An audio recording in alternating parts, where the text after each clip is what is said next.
रक्सी पिउने मान्छेसँग भुलेर पनि बिहे नगर्नुहोस् है साथीहरू। फस्ने त फसिहाल्नुभयो, गर्नेले गरिहाल्नुभयो, तर अब गर्नेहरूले चाहिँ धेरै सोचेर गर्नु होला है। किनभने यो रक्सी पिउने मान्छेहरू सुध्रिन्छु भन्छ तर कहिल्यै सुध्रिँदैन। सुध्रिनु त तपाईले पर्छ। कसरी भन्नु न?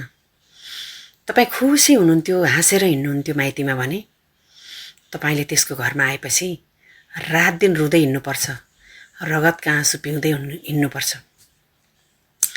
तपाईँ सुखी हुनुहुन्थ्यो, एकदमै बुवा आमाले तपाईँलाई सुख दिएर पालेका थिए भने उसको घरमा आइसकेपछि एकदमै दुखी भएर खान पनि नपाई, लाउन पनि नपाई, मुखको गाँस समेत छोडेर हिँड्नुपर्छ। आँसु झर्छन् गाँसमाथि। तपाईँ एकदमै सज्जन हुनुहुन्थ्यो, तपाईँ कसैसँग लड्नुहुन्थ्यो, झगडा गर्नुहुन्थ्यो, कसैलाई अपशब्द बोल्न पनि डराउनुहुन्थ्यो। अलिकति तपाईँलाई चाहिँ मिठो मसिनो खाँदा पनि तपाईँ खुसी हुनुहुन्थ्यो। तपाईँलाई केही गर्न आउँदैन थियो, लड्न झगडा गर्न, अर्कालाई अपशब्द बोल्न भनेदेखि त्योसँग आइसकेपछि तपाईँहरू अपशब्द बोल्ने बन्नुहुन्छ, लडाइँ झगडा गर्ने बन्नुहुन्छ, झगडालु बन्नुहुन्छ। तपाईँ सज्जन हुनुहुन्थ्यो भने तपाईँ झगडालु बन्नुहुन्छ के। सुध्रिनु तपाईँले परेन, तपाईँले सुध्रिनु पर्यो, तपाईँले परिवर्तन हुनु पर्यो।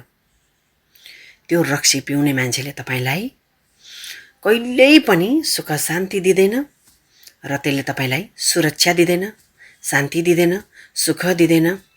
सधैँभरि उसले कमाएको पैसा जति भट्टीमा लगेर सक्छ। तपाईको हातमा 1 रुपैयाँ पनि पर्दैन, तपाईले रात दिन रोएर हिँड्नुपर्छ, दुखी भएर, पीडा पाएर, भोकै तिर्खै नाङ्गै। बुझ्नुभयो नि? विवाह भनेको नि सम्झौता हो, सजाय होइन। त्यही भएर सजाय पाउनको लागि जड्या लोग्नेलाई नरोज्नुहोस्। यदि जड्या लोग्ने छ भने आजै त्याग दिनुहोस्। धन्यवाद।